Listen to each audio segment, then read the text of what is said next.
Hola, bienvenidos a mi video Diseño de filtros IR utilizando el método de transformada bilineal. En esta sesión vamos a conocer dos métodos, el método de aproximación en derivadas y el método de transformación bilineal, que son métodos que me permiten mapear el dominio laplaciano con el dominio Z, pero nos enfocaremos principalmente en el método de transformación bilineal. En el método de aproximación en derivadas, podemos relacionar el dominio S con el dominio Z a partir de esta ecuación en la cual hace parte el parámetro TS, donde TS lo definimos a partir de la frecuencia de muestreo de mi señal o de mi filtro. También podemos relacionar de forma similar a como relacionamos S con Z, podemos relacionar Z en términos de S.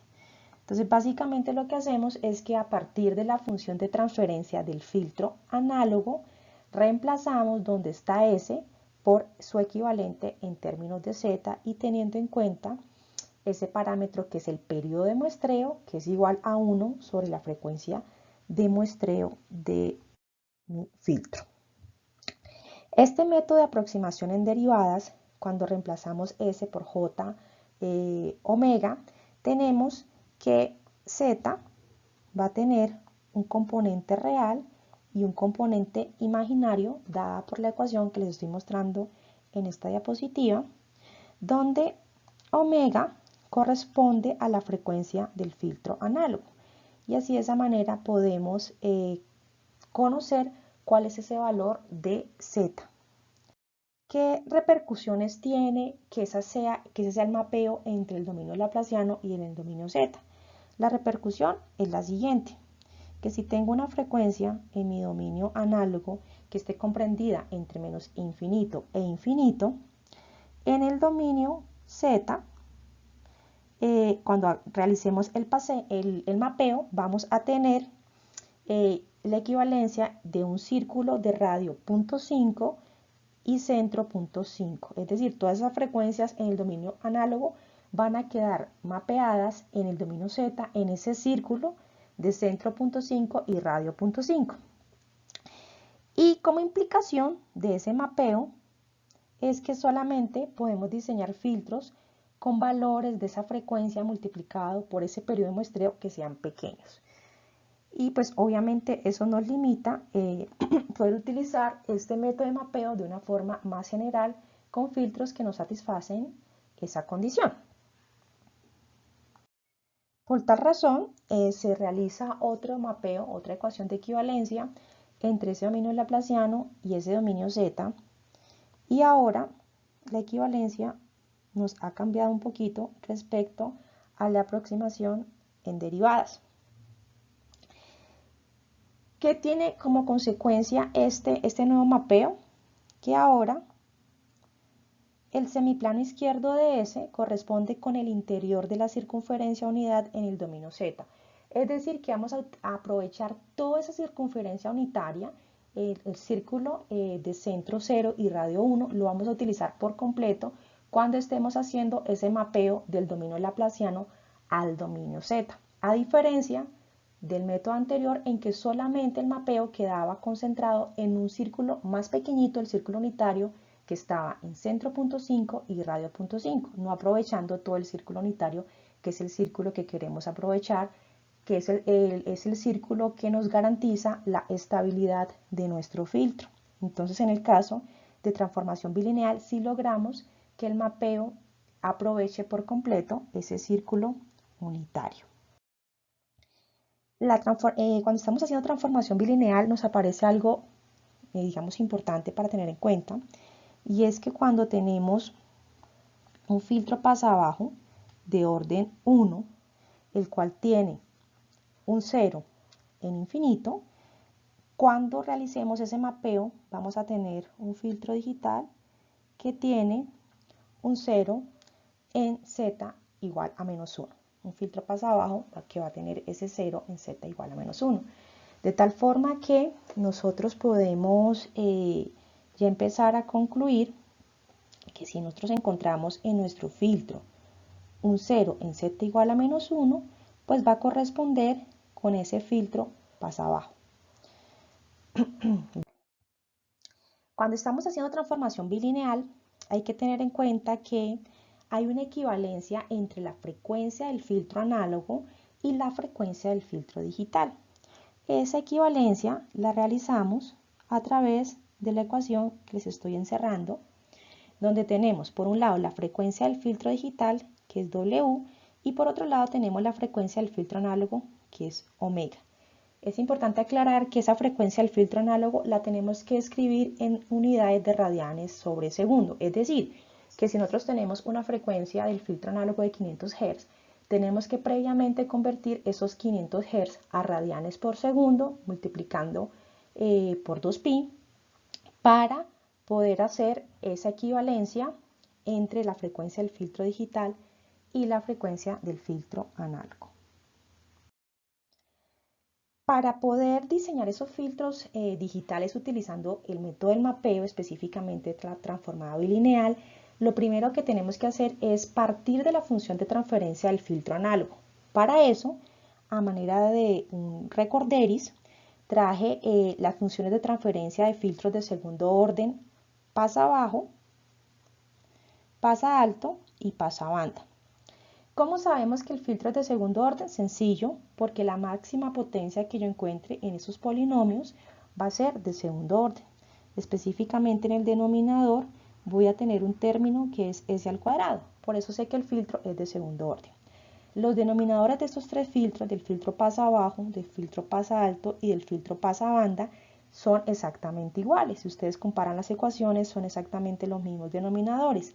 ¿Qué nos varía entre ellos? El numerador.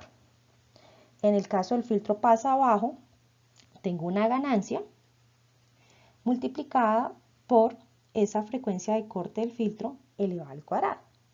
En el caso del filtro pasa alto, tengo la ganancia y tengo esa variable laplaciana s elevado al cuadrado. Y en el caso del filtro pasabanda, esta es una función de transferencia para un filtro pasabanda de banda angosta, donde solamente tenemos una frecuencia que es la frecuencia de resonancia. En el numerador, que nos va a aparecer? Nos va a aparecer la ganancia, nos va a aparecer el S, que es esa variable laplaciana, y por otro lado vamos a tener la frecuencia de resonancia del filtro análogo y el factor de calidad.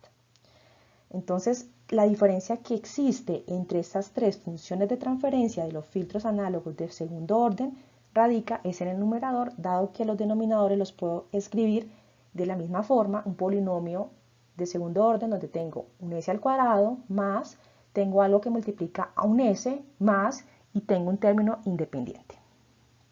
Bueno, vamos a mirar la función de transferencia de un filtro análogo para aplicar el método de transformado bilineal y así diseñar nuestro filtro digital.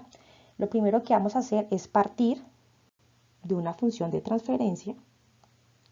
Sé que es de segundo orden, como les decía, porque el polinomio, la máxima potencia del polinomio es de segundo orden.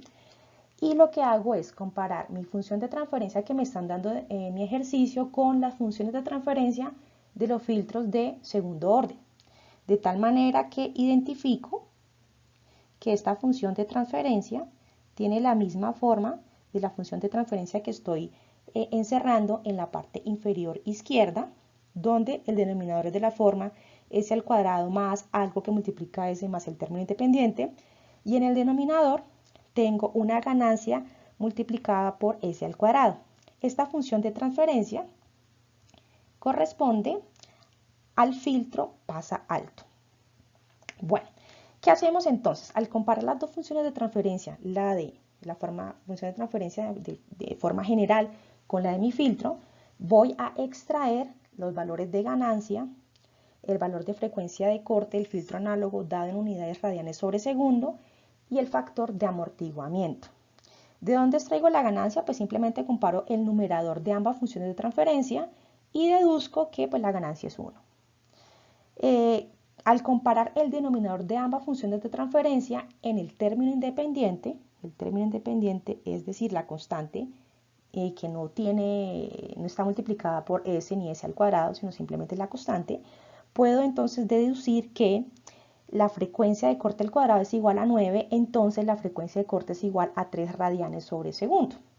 Y posteriormente, conociendo ya el valor de frecuencia de corte, lo que hago es comparar el término que depende de S, y entonces sé que dos veces factor de amortiguamiento por frecuencia de corte va a ser igual a 6. De tal manera que, como ya conozco la frecuencia de corte, simplemente despejo y me da que el factor de amortiguamiento es 1. ¿Por qué es importante conocer el factor de amortiguamiento? Porque todos los filtros no tienen la misma ganancia en la frecuencia de corte, sino que depende del factor de amortiguamiento con el que fueron diseñados. Me explico. Cuando el factor de amortiguamiento es 1, la ganancia del filtro en esa frecuencia de corte es de 0.5. Pero cuando el factor de amortiguamiento es raíz de 2 sobre 2, entonces la ganancia en esa frecuencia de corte es también raíz de 2 sobre 2, es decir, 0.707. Entonces, para nosotros de forma experimental, si tenemos la gráfica de esa respuesta en frecuencia del filtro, poder identificar cuál es la frecuencia de corte, tenemos que previamente conocer con qué factor de amortiguamiento fue diseñado ese filtro para saber si buscamos la frecuencia de corte en la ganancia de 0.707 o buscamos la frecuencia de corte en la ganancia de 0.5. Bueno, ¿cómo hacemos en Python el código para poder dibujar ese filtro análogo? Lo primero que tenemos que hacer es importar las librerías que vamos a utilizar de Python. Específicamente vamos a importar NumPy, SciPy y Matplotlib para poder hacer sacar las instrucciones para poder dibujar esa respuesta en frecuencia de mi filtro. Una vez hemos importado las librerías, el siguiente paso que vamos a hacer es definir dos arreglos, uno correspondiente al polinomio del numerador de la función de transferencia de h de s y otro correspondiente a ese polinomio del denominador de h de s. Para eso he colocado en la parte superior izquierda de nuevo la función de transferencia de ese filtro análogo para saber qué valores vamos a colocar en esos vectores. Entonces voy a definir un vector que se llama nums. Utilizo el numpy array para convertir esos valores que inicialmente son una lista de datos en valores realmente tipo arreglo. Y hago exactamente lo mismo para dens. Bueno, ¿qué hago ahora? Miro el polinomio del numerador. El polinomio del numerador es un s al cuadrado. Aunque no está escrito, pues está 0 veces s y está 0 veces término independiente. Así como le estoy explicando, tengo que escribir en ese vector que corresponde al polinomio del numerador. Entonces coloco una vez s al cuadrado, 0 veces s y 0 veces el término independiente. Debo escribir esos dos valores de s para que el programa sepa que ese 1 corresponde a la constante que acompaña a s al cuadrado y no es simplemente el término independiente. Entonces debo obligatoriamente colocar 1,0,0 en este caso. Posteriormente nos enfocamos en el denominador de la función de transferencia de h de s, el cual es s al cuadrado más 6s más 9. ¿Qué voy a escribir entonces? Las constantes que acompañan a ese polinomio, que son 1, después 6 y después 9. Siempre tengo que escribir las constantes de forma descendente. Entonces, si tengo un polinomio segundo orden, empezaría la constante que acompaña a s al cuadrado, coma, la constante que acompaña a s, coma, la constante que acompaña a s a la 0 o término independiente. Si el polinomio fuera cúbico, pues empezaría la constante que acompaña a s a la 3, coma, la constante que acompaña a s a la 2 y así sucesivamente, siempre de forma descendente. Posteriormente, lo que voy a hacer es definir la frecuencia de muestreo de mi filtro. ¿De dónde obtengo ese valor? Pues utilizamos el periodo de muestreo sabiendo que la frecuencia de muestreo es 1 sobre el periodo de muestreo, de tal manera que 1 sobre 0.1 me da 10. Posteriormente lo que voy a hacer es definir con FREQ-S esa respuesta en frecuencia de mi filtro análogo. Es importante tener en claridad cuándo utilizo FREQ-S y cuándo utilizo FREQ-Z. Cuando es el filtro análogo, utilizo FREQ-S, y cuando es el filtro digital, como lo vamos a ver más adelante, utilizamos FREQ-Z. De tal manera que voy a obtener WS y HS. En WS van a estar las frecuencias y en HS las amplitudes de esa respuesta en frecuencia de mi filtro. Posteriormente lo que voy a hacer es graficar esa respuesta en frecuencia, WS, que son las frecuencias como les decía, y lo que voy a hacer es graficar la magnitud de la respuesta en frecuencia de mi filtro. Por eso es que utilizo el np.abs, que corresponde a la magnitud, precisamente en este caso de mi variable HDS, y posteriormente coloco los datos correspondientes a el título en el eje horizontal, en el eje vertical, el título de mi gráfica. ¿Qué obtenemos entonces? Tenemos la respuesta en frecuencia de mi filtro análogo. Esta respuesta en frecuencia está dada en radianes sobre segundo. Es algo muy importante hacer énfasis en que, como utilizamos un factor de amortiguamiento de 1, entonces tenemos que buscar en 0.5 la frecuencia de corte de mi filtro. ¿Qué hacemos? Nos paramos en la mitad de esa ganancia, acá en 0.5, y proyectamos el valor y nos da precisamente esos 3 radianes sobre segundo que habíamos obtenido teóricamente. Bueno, posteriormente, ¿qué vamos a hacer? Vamos a diseñar nuestro filtro digital y vamos a graficar la respuesta en frecuencia. Para eso voy a utilizar las siguientes instrucciones. Signal.bilinear, que es el que me permite, la instrucción que me permite hacer ese mapeo de HDS a HDZ. Después voy a utilizar el signal.dlti, que lo que me va a hacer es que ese resultado me lo va a estructurar como función de transferencia. Y posteriormente voy a utilizar signal.FREQ-Z, que me dibuja la respuesta en frecuencia, pero en este caso de mi filtro digital. Entonces, con la instrucción signal.bilinear, ¿qué parámetros requiere esa instrucción? Requiere ese vector de esos coeficientes de mi polinomio del numerador de esa función de transferencia HDS, requiere DNS, que son esos coeficientes de ese polinomio del denominador de HDS, y también me solicita la frecuencia de muestreo. Entonces, de esta manera estoy haciendo el mapeo. El resultado lo estoy convirtiendo en una estructura tipo función de transferencia, que ya vamos a ver más adelante cómo la utilizamos y cómo extraemos la información de esos coeficientes de numerador y denominador de HZ, y lo estamos grabando en FILT-Z. Posteriormente, ¿qué hacemos? Entonces utilizamos el FREQ-Z, y entonces, ¿qué hacemos? Como FILT-Z contiene la información tanto del numerador como del denominador de HDZ, entonces colocamos FILT-Z.num, quiere decir los coeficientes del denominador de esa función de transferencia, y FILT-Z.den, es decir, los coeficientes del denominador de esa función de transferencia. Es decir, FILT-Z tiene la información de ambos polinomios. Y ya después lo que hacemos es el plot para dibujar esa respuesta en frecuencia del filtro digital, teniendo en cuenta también que debo calcular el ABS de HDZ, es decir, la magnitud de esas amplitudes de esa respuesta en frecuencia. Colocamos títulos para los ejes horizontales y verticales y el título de la gráfica. De nuevo apreciamos que me quedó un filtro pasa-altos. Siempre que yo parto de un filtro pasa-altos, pues voy a terminar en un filtro digital pasa-altos. No voy a cambiar la forma del filtro por ser el mapeo. Voy a conservar el mismo tipo de filtro. ¿Qué también podemos observar en esta gráfica? ¿Cuál va a ser su frecuencia de corte?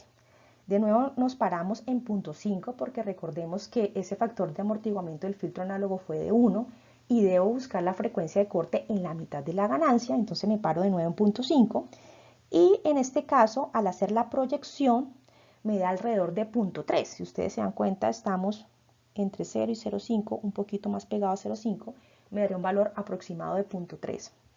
en esa frecuencia normalizada. Algo importante de esta gráfica es que la frecuencia va a estar siempre entre 0 y pi, la frecuencia de este filtro digital, cuando estoy utilizando la instrucción FREC-Z. Siempre me va a quedar entre 0 y pi, esa frecuencia normalizada de mi filtro digital. Bueno, ya habíamos visto que existe una relación entre la frecuencia del filtro digital y la frecuencia del filtro análogo. Les recuerdo que W es la frecuencia de mi filtro digital y que omega es la frecuencia de mi filtro análogo expresada en unidades radianes sobre segundo. De tal manera que si yo reemplazo los valores que tenía mi filtro análogo en esta ecuación, puedo obtener la frecuencia de corte esperada de mi filtro digital.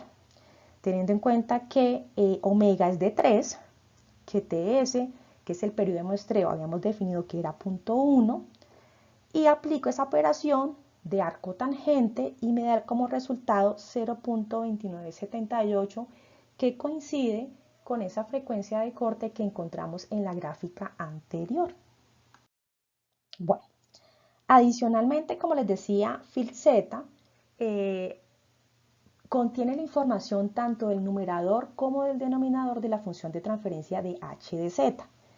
¿Cómo podemos extraer cuál es la información que contiene? Pues de forma muy sencilla, utilizamos el filz.num para los coeficientes del polinomio del numerador y filz.den para los coeficientes del polinomio del denominador. Los resultados se visualizan en esta diapositiva. ¿Qué hacemos con esos valores? ¿Cómo podemos construir nuestra h de z a partir de este resultado? Utilizamos la misma regla que utilizamos para el caso de h de s, donde escribíamos los polinomios, utilizábamos de forma descendente ese polinomio y escribíamos las constantes. Acá hacemos lo mismo, solo que en este caso se acostumbra a escribir h de z con potencias negativas de z, de tal manera que el primer resultado corresponde a ese coeficiente que acompaña a z sub 0, el segundo resultado de ese vector corresponde a ese coeficiente o esa constante que acompaña a z a la menos 1, el siguiente resultado corresponde a la constante que acompaña a z a la menos 2 y así sucesivamente. Es decir, el primer resultado que me dio, que fue 0.7561, acompaña a z a la 0, el siguiente resultado, que es menos 1.51, acompaña a z a la menos 1, y el tercer valor que me dio en ese vector, que es 0.75, acompaña a z a la menos 2. Y hago lo mismo con el resultado que tengo de ese vector de filz.den. De tal manera que, de nuevo, 1 acompañaría a z a la 0. Tendría menos 1.47 que acompaña a z a la menos 1 y tendría 0.54 que acompaña a z a la menos 2 y así escribo la función de transferencia h de z a partir de los resultados que obtengo con ese código escrito en Python. Bueno, esta ya sería la función de transferencia que obtengo a partir de ese código. Y ahora lo que vamos a analizar es cuántos polos y cuántos ceros espero obtener de este filtro digital. ¿Cómo sabemos ese resultado? Vamos a mirar el polinomio del numerador y vamos a mirar cuál es esa potencia que tiene el polinomio del numerador. Sabemos que es un polinomio de orden 2, así la potencia esté negativa, es un polinomio de orden 2, es decir que esperamos tener dos ceros. Recordemos que los ceros son las raíces de ese polinomio del numerador de h de z. Hacemos lo mismo con el denominador, vemos cuál es el máximo, la máxima potencia de ese polinomio. La máxima potencia también es 2, es decir que esperamos obtener dos polos, teniendo en cuenta que los polos son las raíces del polinomio del denominador de mi función de transferencia. Entonces, en resumen, espero obtener dos ceros y espero obtener dos polos. Bueno, ¿cómo escribimos ese código en Python? para precisamente poder hacer la gráfica de polos y ceros. Lo primero que vamos a hacer es utilizar la instrucción TF2ZPK, que ya la habíamos visto en un video anterior de mi canal de YouTube, en la cual me permite, a partir de la función de transferencia de mi filtro, precisamente calcular los ceros, los polos y la ganancia. ¿Cuál era esa función de transferencia, o más bien dónde estaba contenida la información de esa función de transferencia? Recordemos que estaba en fillz.num la información del numerador y en fillz.den la información del denominador de mi función de transferencia de h de z. Esas son las entradas de mi instrucción. Y como salidas voy a tener z, que son los ceros, p, que son los polos, y k, que es la ganancia de mi filtro.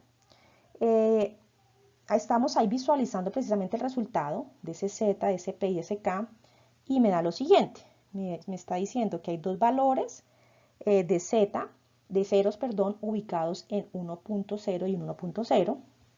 Por otro lado, me están diciendo que a nivel de los polos tengo también dos resultados, cuya parte real está ubicada en 0.73, ambos tienen 0.73, y la parte imaginaria, uno es positivo y el otro es negativo, en un valor del orden de 10 a la menos 9. Realmente es un valor muy pequeñito de esa parte imaginaria, pero pues tengo realmente dos polos que son complejos conjugados, donde la parte real es igual y difieren el signo de la parte imaginaria, aunque la parte imaginaria realmente es muy, pero muy pequeña en este caso. Y por otro lado me está diciendo que la ganancia pues es de 1. Vamos ahora a visualizar precisamente la ubicación de esos polos y esos ceros en mi gráfica de polos y ceros.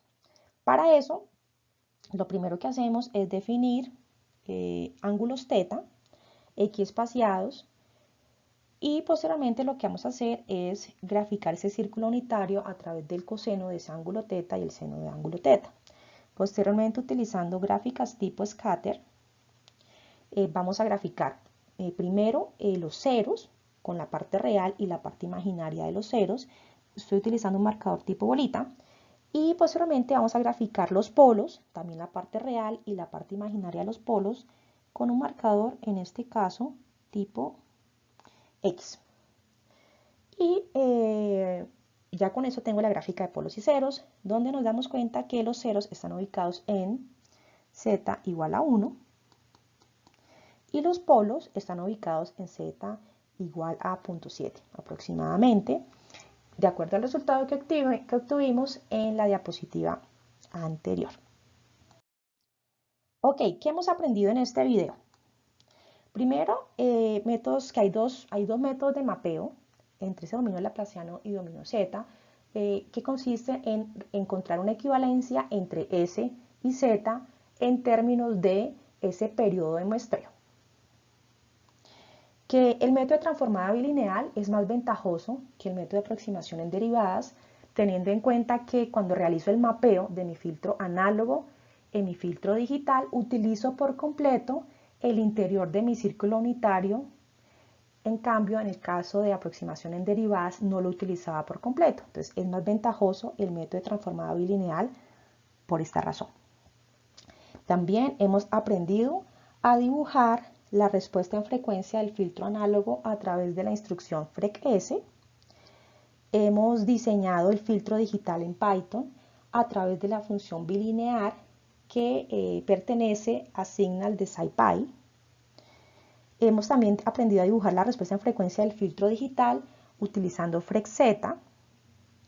Hemos definido que existe una relación, una ecuación entre la frecuencia de mi filtro digital, que es W, y la frecuencia de mi filtro análogo, que es omega, y que esa relación no es lineal porque existe una función tangente entre ellas. También hemos aprendido a escribir h de z a partir de esos coeficientes del polinomio que obtengo con el código en Python. Hemos también aprendido a dibujar los polos y ceros de ese filtro IR utilizando el TF2ZPK y haciendo la gráfica tipo scatter sobre un círculo previamente dibujado. Si ustedes quieren profundizar las temáticas que vimos en este video, Los invito a consultar el libro de mi coautoría titulado Introducción a los filtros digitales, un enfoque teórico-práctico, el cual está disponible en esta dirección que aparece en la parte inferior de la diapositiva. Ustedes lo pueden descargar y la descarga es gratis. Este libro está escrito el código en MATLAB, pero ustedes pueden hacer el código en Python con los ejemplos que se presentaron en este video. Adicionalmente, los invito a que ustedes diseñen o escriban el código en Python para este ejercicio y comparen los resultados con los que se presentan en el ejemplo 36 del libro, que corresponde a la página 87. Bueno, si les gustó este video, los invito a que le den un like y que se suscriban a mi canal, en el cual podrán encontrar más videos relacionados con el tema de filtros digitales. Hasta la próxima.